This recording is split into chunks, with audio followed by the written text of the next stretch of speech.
Hey everybody, Killer Cruise here, bringing you another video, this time of theater thoughts on Thor Ragnarok. Just got out of the theater seeing it as soon as I possibly could because I'm a big MCU fan, as you guys know. First things first, let's talk about if you should see it or not. Definitely see it, but if you're watching this, you're probably going to see it, so you just care if, how good it is or spoilers or something like that. What I say is it's just to be caught up on everything, you're gonna have to see it. It's definitely a lot of setup for Infinity Wars. That's what it feels like to me. Is much more setup for Infinity Wars than a contained story. The story does fine and stuff, but I really feel like it's just a stepping stone to Infinity Wars, if nothing else. But all in all, the movie was good. It definitely borrowed a lot from Guardians of the Galaxy and stuff.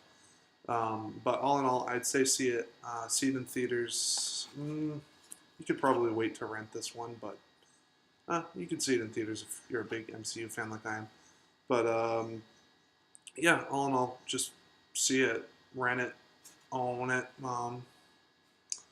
It's not as great as all the critics say, I think. But I'll get to that in just a second. But definitely see it. See it in theaters if you want. It's worth the ticket. It's fun. It's totally worth it.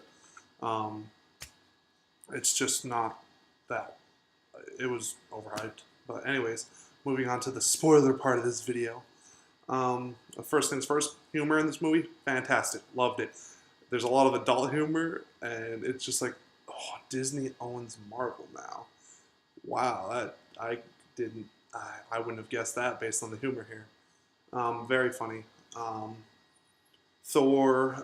Stan Lee's cameo in this movie, freaking gorgeous. He's the guy that gives Thor's haircut on I can't remember the name of the planet, but it's really funny. His whole scene is just great.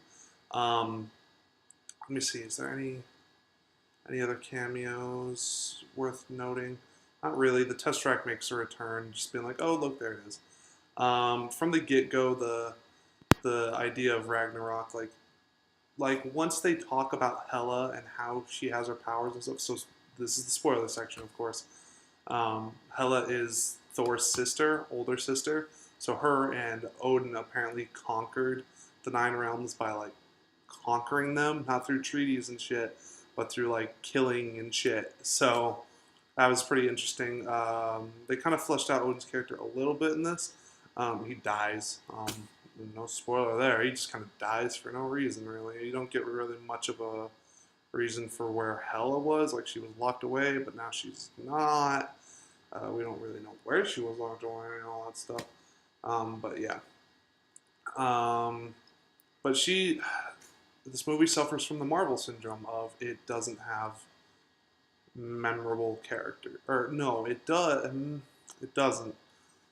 The bad guys are forgettable, super forgettable. Like, on my list of like baddies, she's not on there. She's way at the bottom. She's not as bad as the last Thor villain.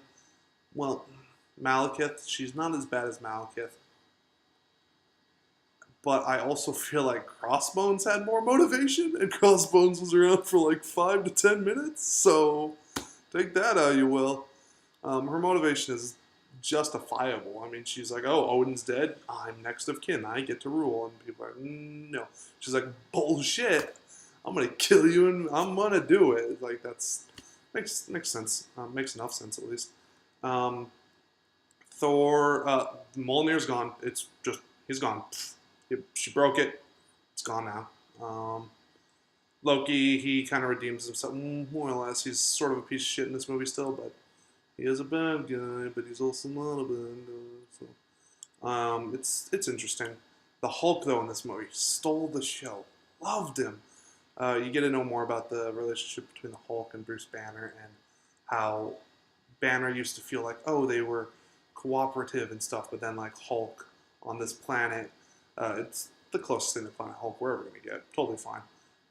But like Hulk is like loved here where he wasn't on Earth, and it's like that's his motivation for why he wants to stay here. And it's really good. Now that I'm thinking about it, Hulk is probably my favorite part of this movie, other than what happens to Thor, which Um, it's pretty funny, but I'll talk about that in a second. Um, but early on in the movie, it makes so much. It's like I called it immediately when you see like the the third villain of this movie. I guess you could call him. He's like the devil. I can't remember what they call him.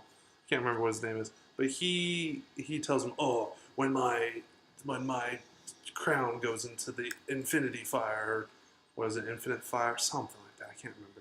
Flame of Eternity. I think that's what it was called. When it goes in there, I'll trigger Ragnarok and destroy Asgard." And it's just like, yeah, okay.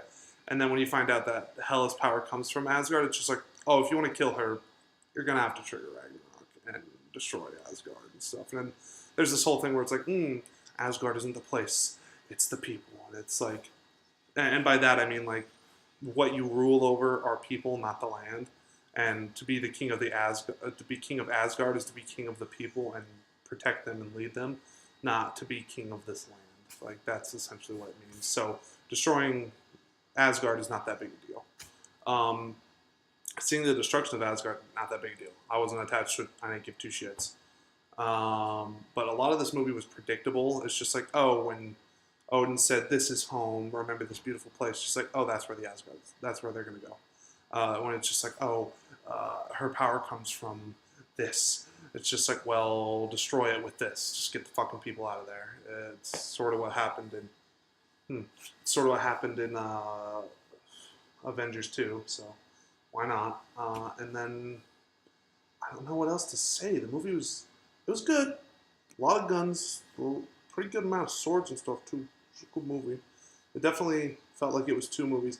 Oh, I know what to talk about. Not the collector. Son of a bitch. Jeff Goldblum's character in this, the Grandmaster.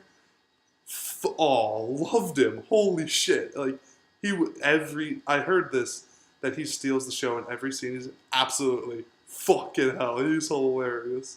Great. Oh, he was hilarious. Oh, I'll talk about the ending credit scenes.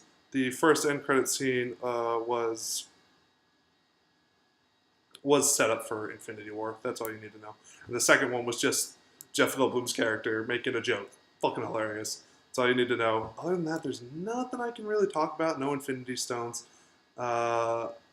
It seems like Thor might be stronger than Hulk, but that's sort of unclear still. I'm still going to say that Hulk is stronger, but Thor definitely unlocked more potential. So he might be the strongest Avenger. Not sure yet. In terms of strength, I don't know. In terms of like power abilities, probably Thor.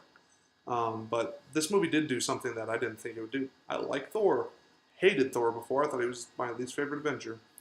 Yeah, that includes Hawkeye. I liked Hawkeye. So now it's just like, oh, he's all right. But all in all, see the movie, laugh at the scenes, know that the story isn't that memorable, and that really all it's doing is setting up for Infinity Wars. So yeah, that's all I gotta say.